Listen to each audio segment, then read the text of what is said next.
जंगल में एक पेड़ पर रानी चिड़िया का घोंसला था। एक दिन कहीं से कौवा उड़ता आया और चिड़िया के घोंसले में बैठ गया। उसने चिड़िया से प्यार से बातें की और दोनों में दोस्ती हो गई। उस दिन के बाद वह रोज रोज रानी चिड़िया से मिलने आने लगा। दोनों में ढेर सारी बातें करते और एक दूसरे के साथ टाइम बिताते थे। कई बार खाने की तलाश में साथ साथ जाते थे। एक दिन कौवा और चिड़िया खाने की तलाश में निकले। उड़ते उड़ते एक गांव में पहुंचे। वहां पर एक घर की आंगन में चटाई पर मिर्ची सूख रही थी। जब कौवे की नजर लाल मिर्च पर पड़ी और वह चिड़िया से बोला, देखो देखो लाल मिर्च। दोनों नीचे चटाई के पास आकर बैठ गए। चिड़िया बोली, चलो कंपटीशन करते हैं, देखे कौन ज्यादा मिर्च खा पाता है। ठीक है, लेकिन जो जीतेगा दूसरे को वह खा जाएगा। कौवा भी कंपटीशन के लिए तैयार हो गया। चिड़िया ने सोचा कौवा मजाक कर रहा है, इसलिए वो भी तैयार हो गई। दोनों ने मिर्च खाना शुरू कर दिया।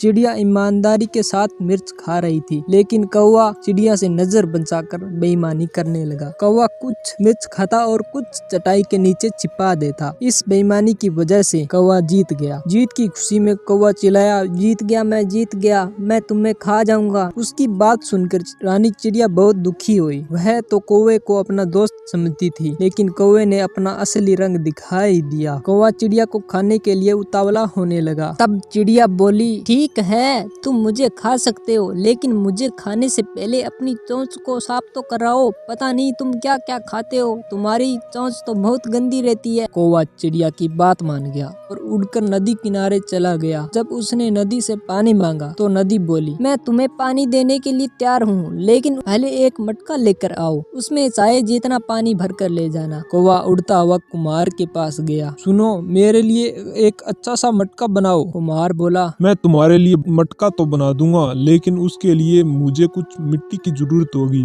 आज मेरे पास मिट्टी नहीं है, मुझे थोड़ी मिट्टी ला कर दो। कौवा उड़ता हुआ खेत में पहुंचा, अपनी चोंच से मिट्टी खोदने लगा। तभी धरती बोली, पूरी दुनिया जानती है तुम कूड़ा और गंदगी खाते हो। मैं अपनी मिट्टी तुम्हें चोंच में नहीं मारने दूंगी। अगर तुम्हें मिट्टी चाहिए तो फावड़ा लेकर आओ। कौवा लोहार के पास गया और उसने बोला, मुझे ये फावड़ा बना कर नया दो। लोहार बोला, अगर तुम्हें फावड़ा चाहिए तो मुझे आग ला कर दो। उड़ता हुआ कौवा एक किसान के घर गया। वहाँ किसान की पत्नी खाना बना रही थी और उससे बोला, मुझे आग चाहिए। किसान की पत्नी चूल्हे में जलती हुई एक लकड़ी कौवे के चोंच पर रख दी। कौवे की चोंच आग की चपेट में आने के कारण चोंच में तो आग लगी और उसके पंखों में भी लग गई और कुछ ही देर में कौवा जलकर राख हो गया। इसी तरह कौवे को अपनी धोखे की सजा मिल जाती है।